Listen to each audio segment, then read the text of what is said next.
Hello everyone. The title of today's episode is All Relationships Serve Liberation. And so what Mr. Within would really like to talk about here is that every relationship you know, everything that you have made relative to a sense of you, everything that is in your moment, is all serving a sense of transcendental liberation, which is an acknowledgement of form. What that means is it is self-awareness that in an instant is its own free being. And what liberation may really suggest is that it comes down to an existential observance that in one aspect you are responsible for, and in another aspect you are the observer of all action that is coming from that effort of responsibility. And so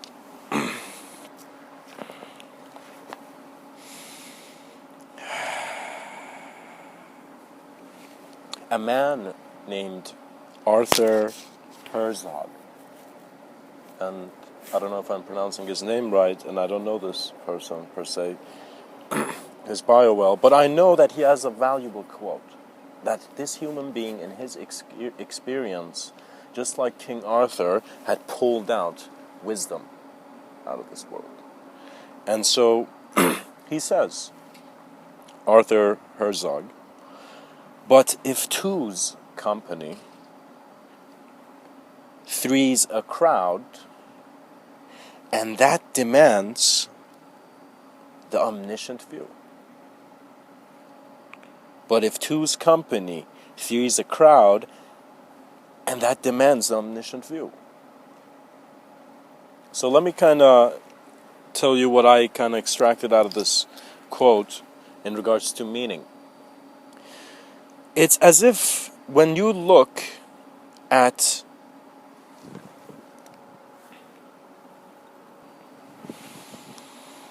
if two's company and three's a crowd, we begin to notice that moment when we are observing one human being, which is you, the experience that you have in your eyes, meeting another person, and then as you have met another person joins you, and now you're three people.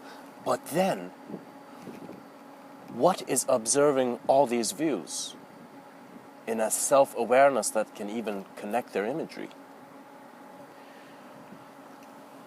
In other words, who is observing the field that holds all players? And so if you were to, for an instant, just visualize that you were on a field running, you would see there would be the experience of you, there would be the experience of the field, but then there would be the experience of all that is, within all that is. And it is very natural for many kids to look at how they are seeing, for example, an ant on the ground and how they are looking at it to get a sense of what could possibly be observing them. And in this thought process, it is whether you go through a path of self-inquiry, and if you go to the path of other inquiry, all that you would see is the nature of this plane of existence is self-reflective, and you're constantly going back to yourself. You wonder why nothing has changed, and so people are still behaving the same way to you. But you must realize it is because there is something there. What that means is when you do not judge what has come to you and naturally is the design of your moment of existence, there comes a grace there that is not disturbed by a need to respond and is. It simply exists. It's simply the moment of experience, and there is an omniscient quality there that is omniscient innately. So the nature of what you feel is your intuition to you is actually the nature of how you will move beyond form into your formless knowing. And so there are great winds guiding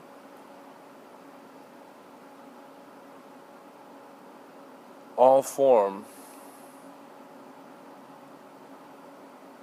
towards the empty door.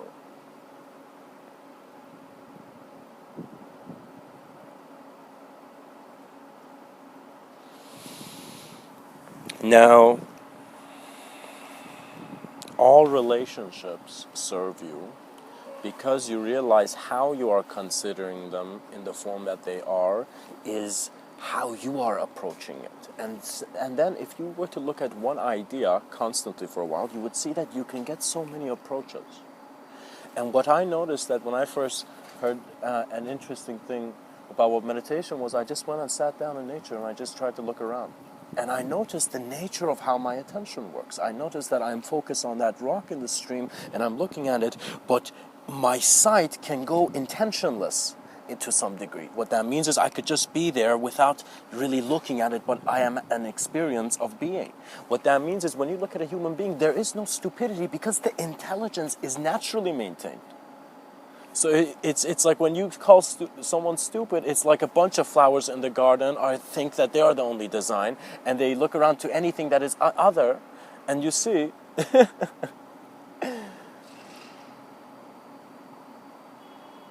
regardless, even nature was aware of the thorns on the rose. There is no crime, but a separation that does not allow itself to see. You're not here to free your mind like some video, like some Matrix movie. You know, this is not a Morpheus moment. This is a moment where it is simply being suggested to you that you have lived in a certain way. Become aware of how you have lived, and you see all those relationships in the past are here to just give you one message. So what I began to notice in the silence and stillness of my being in nature, in that just existential observance, was an understanding that every image, in an instant of my knowing that it was not segmented, was gone. What that means is our hands open and close for an armless intelligence to be reached.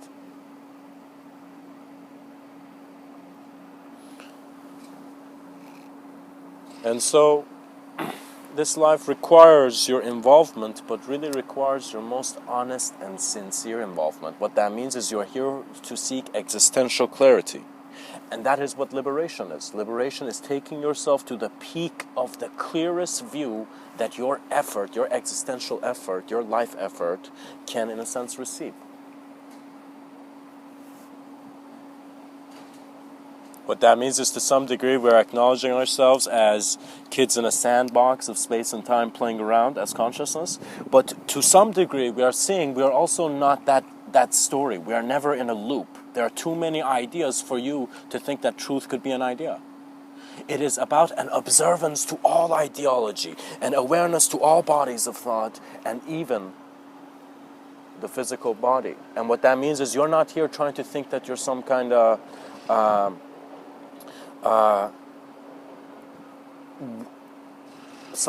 ghost that's going to step out. You are, in actuality,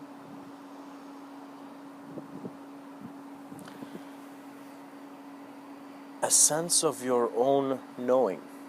So if you saw the drop, a raindrop, being individual, as individual consciousness, think of the journey of this raindrop into the ocean. And as it goes into the ocean, it, in a sense, was never just a drop.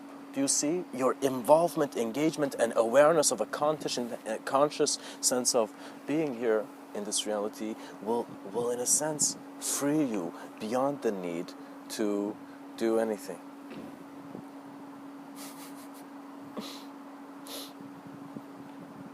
And what that means is all relationships serve liberation.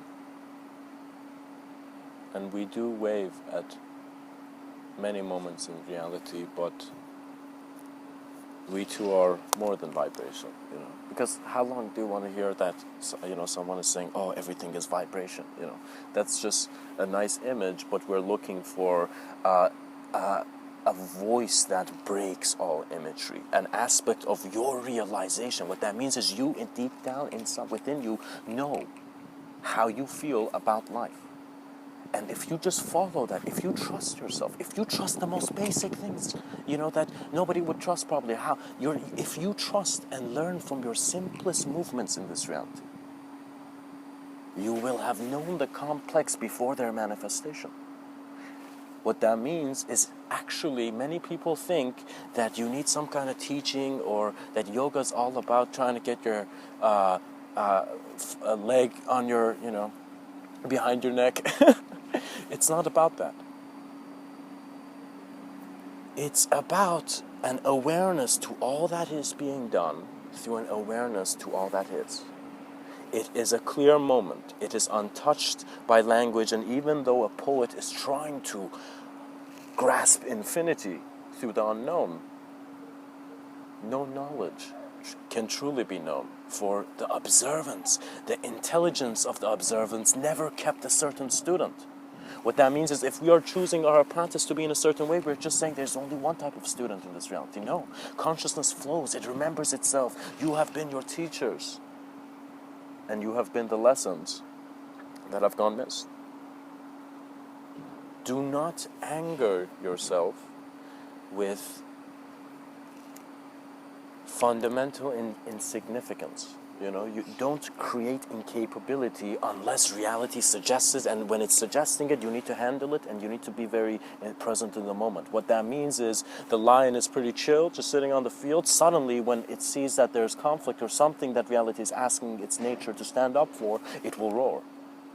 And so will the clarity of the mind of man, because man does not have a roar. It's not that we're going around people trying to roar like a lion, in public, It's about understanding that our roar is the peak of the clarity of our experience of life, and how much that is naturally elevating our actions. So what that means is, when I see that you are so selfless that all life is giving itself to you, that you are seeing a sense of self within every moment, that the same manner that the human mind, in regards to human evolution, was being cultivated towards understanding animals, for example, being, oh, they're cute, they're nice, Similarly, that same sense of relationship in man's evolution in consciousness will take it to objectivity. So we will see that man has already prepared himself for relationships with the inanimate world, because he's beginning to realize that all relationships are serving a sense of conscious being that never needed a body to be sure. For our certainty cannot be only our certainty. What that means is, courage was not in how much you grabbed, it was in how much you let go. And I would like to share a very interesting story by, there was this lady who was this female sage, this very realized being, and she was just walking by the river, and let us take this as ancient Japan, and she's walking, and as she's walking, she suddenly finds some kind of ruby, some kind of jewel, perhaps the greatest, the biggest jewel.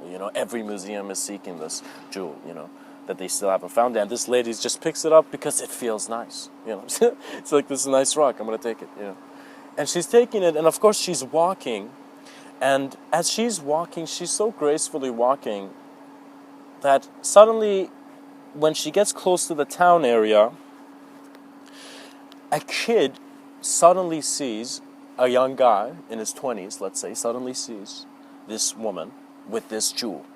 And he totally forgets what was in his hand, and he lets go, and he runs up to the woman and says, "Please give me that jewel, ma'am." And he says it politely, but he's saying, "If you don't, I will take it," as if his intention is that, The female sage looks at this kid and gives away this jewel as if he's hugging this kid, an embrace that has been the gift of lifetimes. And this kid just takes the jewel, runs, doesn't even look at the lady's face anymore, just gets the jewel and runs and hides it. And as he's running, it's so hard, he's gripping this jewel, this greatest ruby ever known, and he goes home and he closes the door and he sits on the chair and he puts it on the dinner table and he looks at it. And for a second, something happens. Time and space stop. Time and space become still and stop. And he wonders, how could that woman give me the jewel? What that means is, even though he got the greatest physical value, that thing that every museum was going to pay him lots for, he suddenly realized that the treasure was in the understanding of how that woman could give away. In an instant, she let go.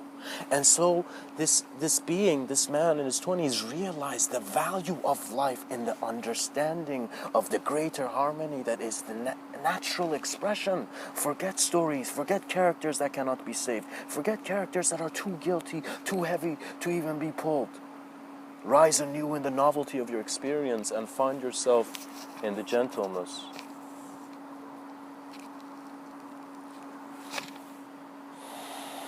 of a liberated world.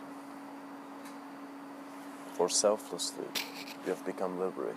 You have become aware of the self. And so you have gone beyond the boundaries of space and time that dictate this form. Existential clarity is life smiling at itself. And all relationships serve.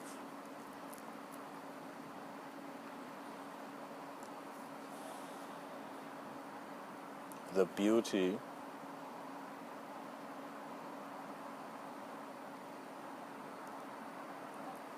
of absolute liberation through your knowing that you're experiencing life.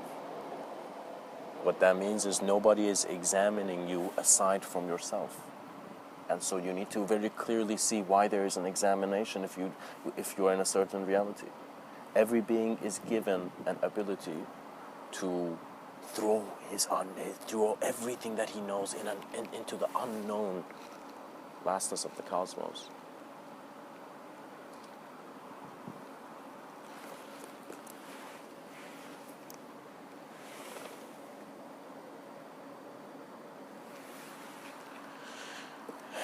To see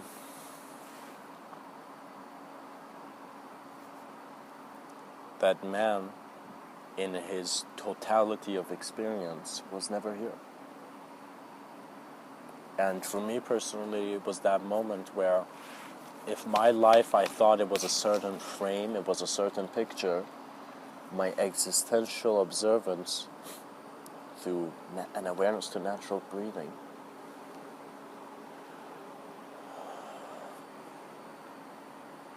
gave me the realization that all that I am considering as if I am this, I am that, I am this, is an inkling, is a drop of ink, and the infinitude of this reality cannot be known through individual consciousness, because the individual is kept based on the nature of the definition of what individuality means. And so it's very interesting, because what I have found to be greater vision and liberation is the profoundest forgetfulness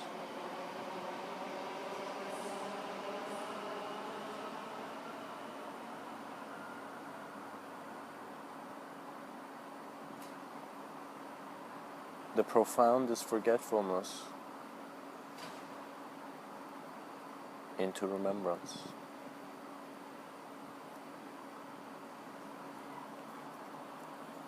The most profoundest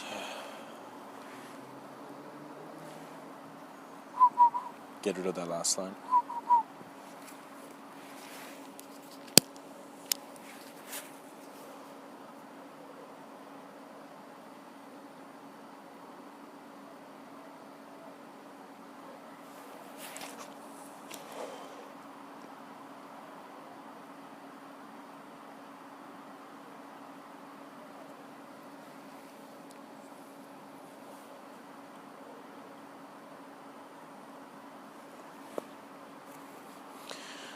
It is very important to give yourself a sense of space.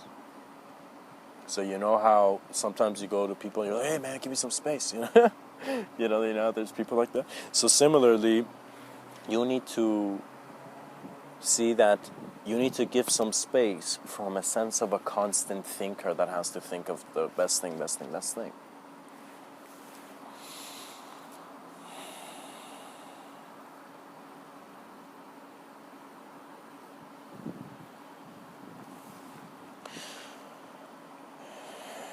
For perhaps one of the most profoundest quotes I have heard is by a man named Dogen Zenji. You know. And he says, if you want to travel the way of Buddhas and Zen masters, then expect nothing, seek nothing, and grasp nothing. And what that could be, in a sense, simplified in regards to how Mr.Within would add some commentary to this, when it says, expect nothing, seek nothing, and grasp nothing, begin to see this as expect no thing, seek no thing, and grasp no thing. As if these Buddhas and Zen masters realize that it is not about the sandbox which everybody's trying to build a certain castle in. It is about the knowing of where your true home is. And so is the consciousness of the individual ready to step out of the cradle of its solid knowing to an allowance to see this solidity present with an ability of the nature to also be liquefied and to also be in regards to gas, in regards to think of water, what can happen to water, the 3 stages. So similarly, imagine all these simultaneously here, that you are always an absolute experience of everything that is present within your moment of experience.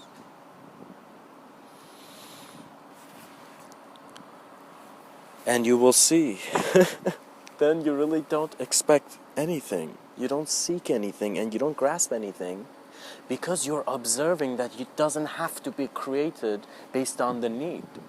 So if you're sitting in the park and someone just runs up to you and says, hey man, the world's ending, it's the end, you stand there and you're like, sure buddy. And you know that within yourself that it's not. That's the profound thing of the human being. Whoever you are, whatever human experience you are, follow this knowing. It is the intuition. It is the beacon that is kept by the heart that has been working before time and space could be made aware, in a sense.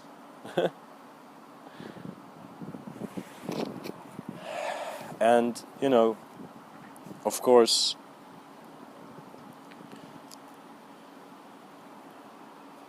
a very profound notion, again, that even in the Tao Te Ching, it is said that the Tao that can be spoken about is not the real Tao.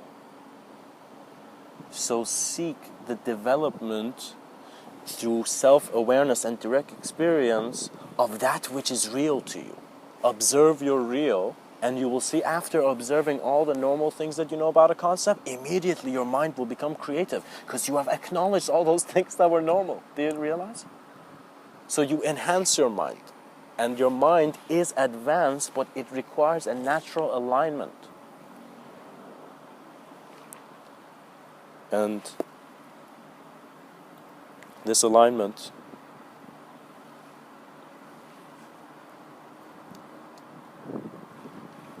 has been as elegant as that moment where you are looking at your shadow, and as you're looking at the shadow, you're realizing the light is coming from behind you, and it is creating the shadow, as if the shadow would not exist without the presence of the light.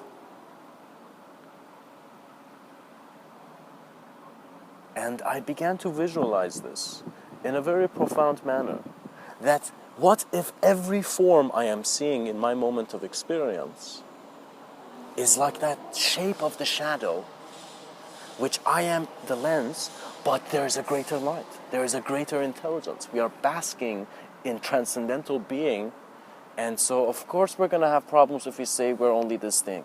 Do you know? It is observance that frees.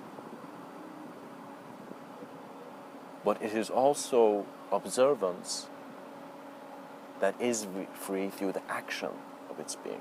So you're not going to work based on a certain conscious ideas. Oh, I'm going to work. I'm this person. I'm this person. I'm that person. No, you're taking your whole being to be in another moment of being.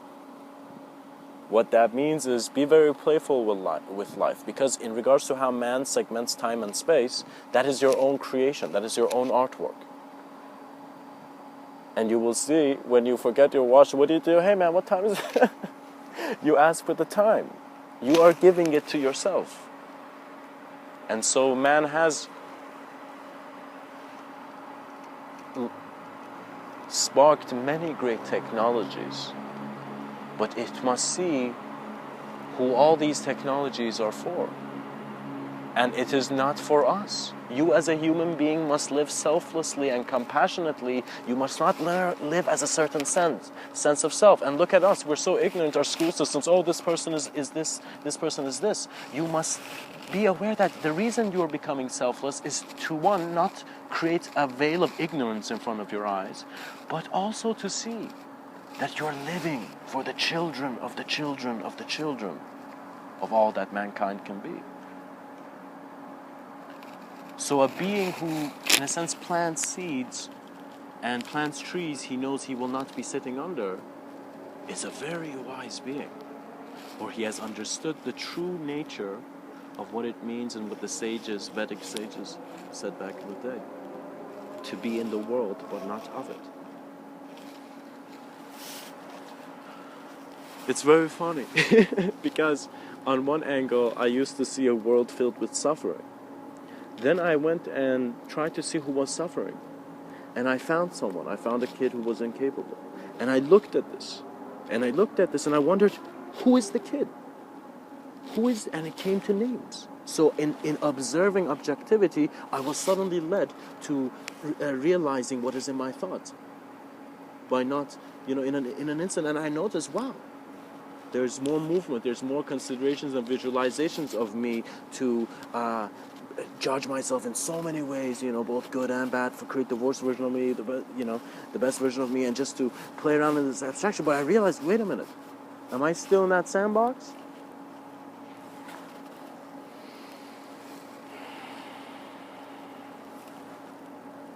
And what I came to understand is that we're not seeking a happiness or a sense of joy that can be ordered online as a course or something, We are seeking a sense of self-gratification, that you are just comfortable with how you exist. Your moment of design is the freedom of speech before you can speak.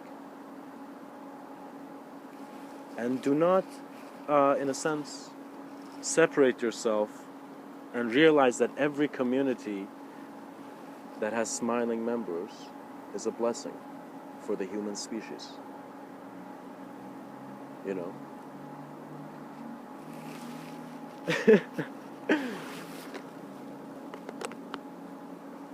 Someone was telling me of this show, Breaking Bad, and I began to see it, And in this show, this teacher takes his life to another intensity of reality.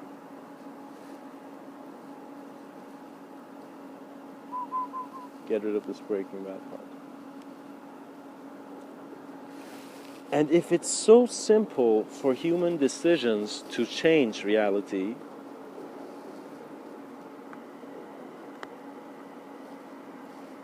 action is never being done by an actor.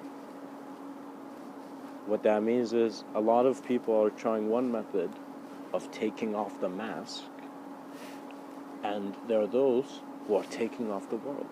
They're looking at the nature of the experience of their world. And there's a very graceful sense of benevolence there that is its own intuitive guidance. All relationships serve liberation, for you are the liberated, omniscient view that is aware of all that can be present in your experience. All that is real is being made aware of by that which is unreal. is unreal is being made aware of with that which is real. So simply the suggestion is that innately we are multidimensional beings, and this direct experience is how much through our honesty and sincerity we polish the mirror that is the eyes of love.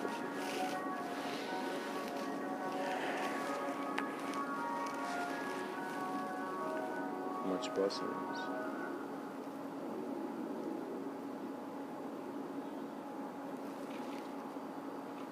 And as you watch the white doves of a new atmosphere suggest a new sense of transcendental peace through an existential knowing,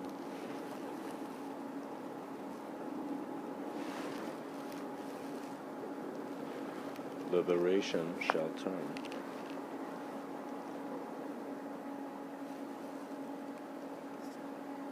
into the hands of God picking itself up again.